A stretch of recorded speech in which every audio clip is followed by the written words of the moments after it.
And welcome to this edition to Community Viewpoint. I'm John Pawlak, your host for this edition. And we have a special treat for you today. Last year, you may have remembered, we introduced you to at the time, she was the new ballerina at the Amargosa Opera House, Jenna McClintock. Well, this is the second year that she's performing there, and guess who's here next to me is Jenna McClintock. And Jenna's going to tell you a little bit about, what should we start with? Your history, about how you came to the Opera House, and then do your thing. Sure. All right. Happy to share my story, and so happy to be here. I'm Jenna McClintock from Oakland, California, and I first came to this part of the world back in 1982. I was about 6 years old, and I was camping in Death Valley Junction. We went to the Amargosa Opera House, and we saw Marta Beckett perform. And that night, I was struck forevermore to become a ballet dancer. And I was very fortunate to have a 25-year-long career dancing with companies like the Oakland Ballet, the Richmond Ballet in Virginia, the Chicago Lyric Opera. It's been a wonderful, magical career. And now I'm retired from company work and happily dancing at the Amargosa Opera House. I've been able to make a full circle and come back to where it all began. This is a dream come true. It's been about a year now since we've been doing this. So the shock of it, I think, it's kind of settled, and we are evolving. And I really like being next to the town of Pahrump. It is another home for me, and it's been a nice little surprise to call this our new home. I love coming here after our shows to check out the different restaurants. This morning we were at Java Junkies. We visited Chris. I had one of the best mochas I've ever had. Thank you. But let's talk about the show now. And the season, let's let everybody know, the season is from usually November till May. All the way through May. Right. That's our goal. We try to perform through May. We did that last year. We almost made it to the end of May. It got to about 112 degrees, so it was getting a little tricky. Yeah, and then so we'll put it to rest, and during the summer we'll prepare for the next season and hopefully keep going through Marta Beckett's repertoire. Part of this dream to come here was to not only dance on her stage, but to perform her ballets, her work. So I have 3 under my belt. I have another one that I'll be performing on my birthday as a surprise for Marta. And hopefully we'll be going through the repertoire. We'll be adding more ballets this spring. And even, it would be nice to bring in other artists to join me. I love dancing on the stage alone, but it does get a little lonely at times, and it would be nice to have other artists join us. Yeah. Well, that would be interesting. Well, and what do you look like when you're performing? We had, I believe we have some pictures of that. That's Cupid Doll. That's Marta's homage to pretty much like a ballerina in a jewelry box. And that's my ballet called Dream Weavin'. That was inspired by my mentors, such as Marta, and all my great mentors that raised me. That's Marta's ballet, Gossip. That's a big favorite for me, as well as her fans. That was inspired by Marta moving here and just being herself, and the locals kind of talking about her and wondering, who is this crazy artist from New York? So I kind of get that a little myself. I love that ballet. And for a treat, a lot of times Marta's there to view you, and we had another performance this past weekend, and Marta was there also, so that is a treat. Everybody was running up there to say hello to her because she is an icon. She is. She is still quite the celebrity. And I'm really glad that she can attend these performances. She was just telling me it's so nice to be in the theater when it's so full. and just I could tell she was listening to all the murmuring, you know, everyone's anticipation for the show. Marta, I know, is still wanting to perform, and so I do my best when I'm on stage performing her ballets.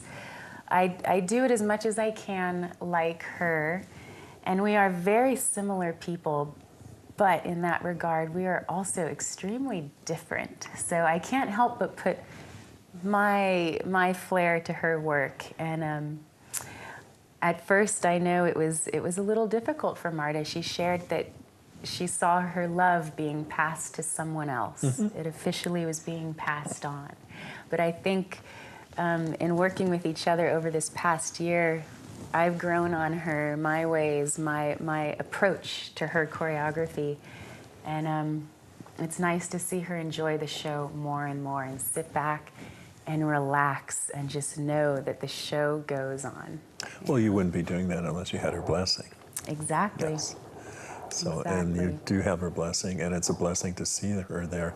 And at the beginning of the shows, there's usually a little presentation. There's a tape presentation, audio presentation by Marta to describe the opera house. Exactly. That was recorded, I believe, in 1986 when she was still quite prolific in performing. And it was important for her to have us share that in this program.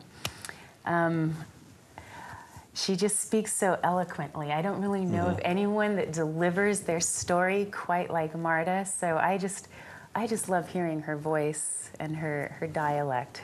The way she just can tell her story is a class act. So I'm honored to start the show with Marta. She's really a part of it. And her story is quite remarkable. She was literally at the end of her career in vaudeville in New York. God. And she was doing a one-woman show, mainly because she couldn't afford to hire other dancers. So that's what kind of pushed her into performing many roles in one play or one ballet. And that became her shtick. So by traveling the country, here she came to Death Valley, got a flat tire, and stayed here forevermore. Forevermore. And it was her second half of her life, like it is the second half of my life. Interesting. Yeah. Yes. So if you want to look to see what the Amargosa Opera House looks like, hopefully we'll be able to pull those up. And there it is. And that's at the end of Bella Vista. And go to the right, and then you go into Death Valley. And then that is, the Tidewater, Tonopah Tidewater Railroad. There's a small group of elderly gentlemen that have this little model railroad that currently it's open on Thursdays and Saturdays. And it's almost an exact mock-up of the Death Valley Junction, Shoshone and Tacoma areas. And every time you go in there, the guys, it's hard to leave because they just want to tell you everything about it. And it grows every couple of months. It grows a lot more. So the last picture was the entrance to the hotel, and that was just freshly painted, and the colors are beautiful. Yes. Oh, I have to thank the youth of Pahrump. Who are our volunteers that came? Well, I was out there too with the AmeriCorps. The AmeriCorps. From Nine Communities yes. Coalition. There's one of the projects, the many projects that they do. So we were able to, I think you still have paint. We do. We had the whimsy idea of retouching the trim, which was a nice idea. It is quite a big and vast hotel, so thank goodness AmeriCorps could come and help us make a dent. And in that regard, we have more renovations happening. We have the cafe that will be opening, I believe by Christmas time. That is our goal. And Bobby Fabian has dropped everything and moved from Los Angeles to be a part of our crew. We are all family now, and she is, with her own hands, renovating the cafe, retiling, painting murals, testing recipes. As we speak. As we speak right she's now. in there. Yeah. covered in sawdust. Yes. It's really exciting, and it's exciting for us at the hotel because she tests out all of her recipes on us. And you're here and you're smiling. Yeah, she's fattening us all up. So anyway, that's going to be great. And we'll have a special package once that's open, dinner before the ballet.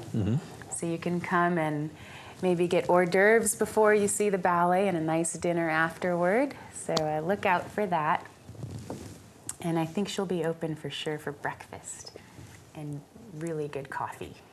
She's specified that, only the best. Right. So yeah, the buses come right past you, and to go into Death Valley, so that'd be a perfect spot for them. The Amargosa Opera House, the Death Valley Junction. So much history there, and so much history to be had in the future also. Like you said, you're on a new generation for yourself. You're doing a reinvention of yourself. I'd say, Yeah. I mean, how can you not when you leave civilization to come move out here? Just like Marta did, and now you're doing it. And you're creating something just like Marta did. And we have the hotel, we'll have the cafe, we have the small model railroad, we have performances. Oh, when are your performances? Where you have her poster up there too, don't you?